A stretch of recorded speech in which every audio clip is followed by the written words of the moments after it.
porque o uso da inteligência artificial na campanha das eleições municipais de 2024 vem sendo discutida pelo TSE, Tribunal Superior Eleitoral. A maior preocupação dos ministros é que essa ferramenta seja usada para a disseminação de notícias falsas sobre concorrentes e também o processo eleitoral. Entre os principais tópicos estão pesquisas eleitorais, autoria e fiscalização, registro de candidatura, fundo especial de financiamento, prestação de contas, propaganda e ilícitos eleitorais.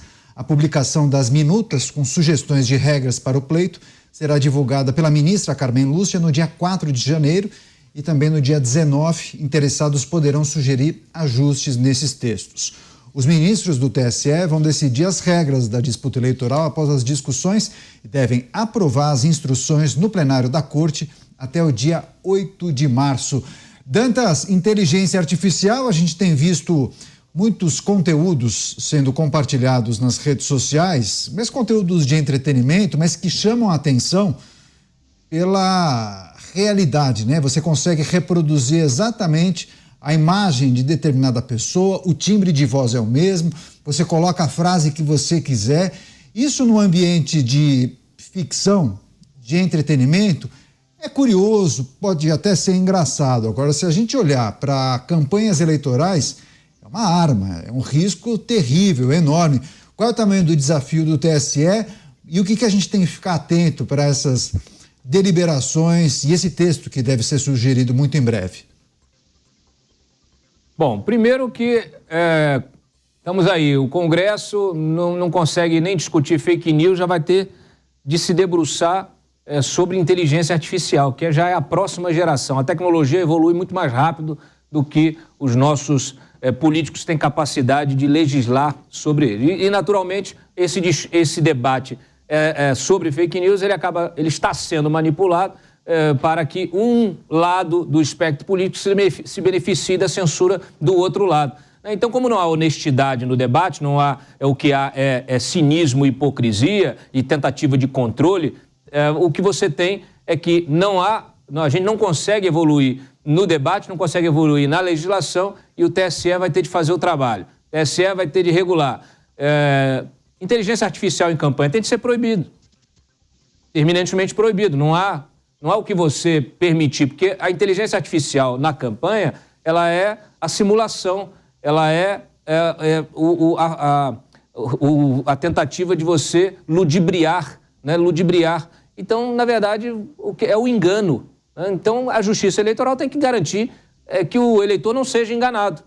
A inteligência artificial já tem sido utilizada para o cometimento de uma série de crimes. Nós temos visto aí atrizes, celebridades, fotos de pessoas nuas que não são realmente os corpos dessas pessoas, vídeos de pessoas falando que não é a voz da pessoa. Então, isso tudo precisa ser combatido. A única forma de você combater é com tecnologia. Então, tem que haver uma proibição total do uso da inteligência artificial, ao meu ver. A gente não está preparado para lidar com isso.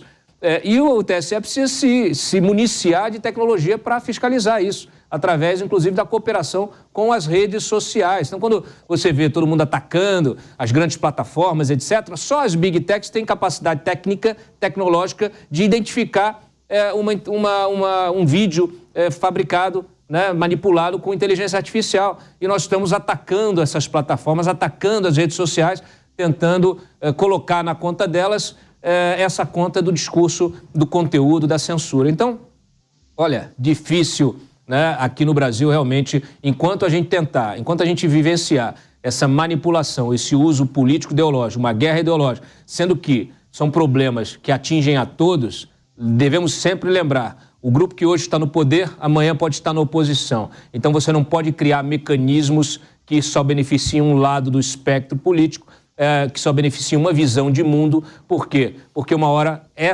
esse mecanismo vai se transformar, né, numa ferramenta para tolher os direitos deste mesmo lado político. Agora, Beraldo, em cima disso que o Dantas falou, caso saia um parecer e uma determinação do Tribunal Superior Eleitoral proibindo o uso de inteligência artificial nas campanhas eleitorais. Ok, aí os partidos e as produtoras de vídeo contratadas pelos partidos, pelas coligações, não vão utilizar esse tipo de mecanismo, essas tecnologias, para produzir suas peças e conteúdos audiovisuais. Até aí, beleza, me parece fácil de você controlar isso. Agora, há meios e ferramentas de você identificar os conteúdos produzidos nos porões da Dark Web, que são vazados de maneira estranha para beneficiar A, B ou C. Como monitorar isso? Esse é o grande desafio do nosso tempo, esse é o problema. O TSE pode proibir a utilização de inteligência artificial, mas o propósito da inteligência artificial é criar conteúdos elogiosos ou danosos para um lado ou para outro, que são divulgados como se verdade fossem. Esse é o nosso desafio.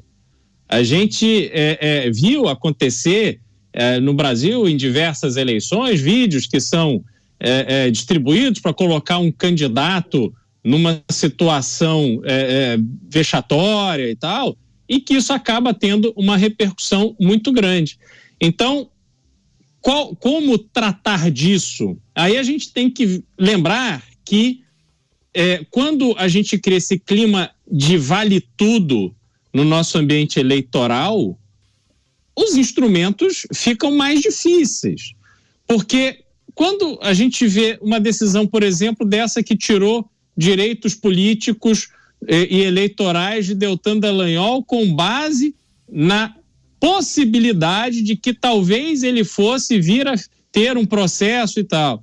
A gente vê tudo que está acontecendo no caso de Sérgio Moro, que está aí sofrendo uma perseguição do ambiente eleitoral, numa clara forçação de barra em relação às despesas que teve quando nem sequer era candidato.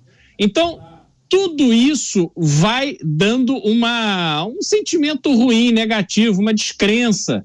A gente vê que neste ambiente da inteligência artificial, há uma desinteligência eleitoral por parte do próprio TSE, porque só será possível, não digo nem combater, mas organizar esse jogo com muita transparência, com muita objetividade.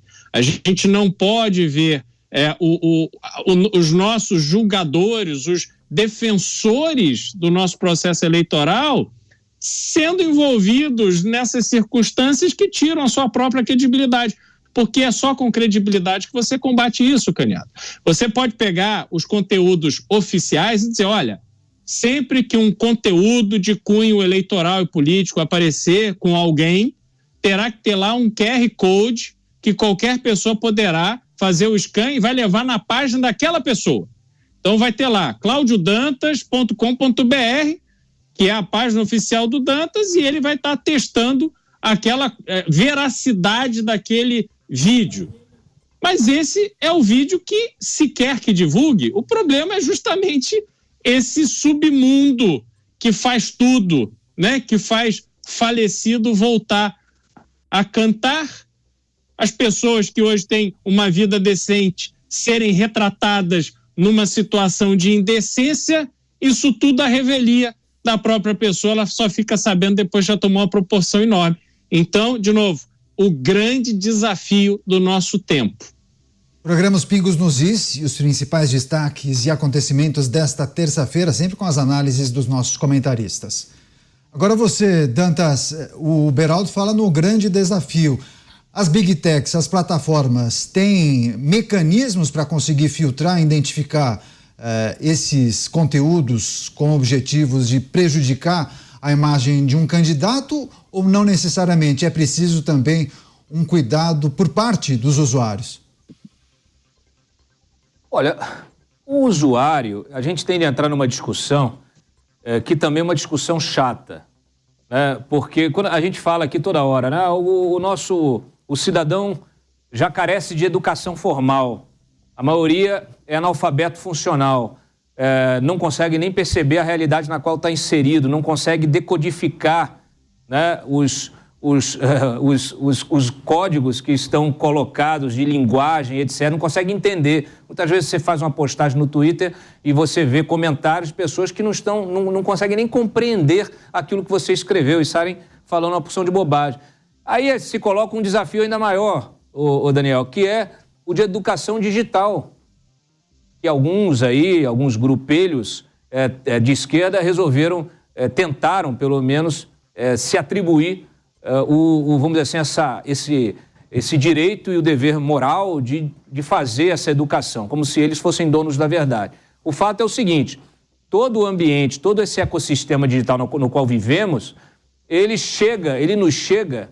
Nós nascemos numa era analógica. Então, assim, eu como cidadão, como jornalista, eu tive de me debruçar em aprender o digital. Mas as novas gerações, que já nascem com o digital, já saem usando, né, smartphone, etc., essas crianças, adolescentes, que não tiveram o quê? A educação para lidar com o ambiente digital. Do que eu estou falando? É justamente no ambiente digital, você tem uma superexposição. Então, as pessoas, às vezes, acham que podem falar no ambiente digital aquilo que falam na cozinha de casa. Já se provou que não é possível isso, porque você ali está falando para o mundo inteiro.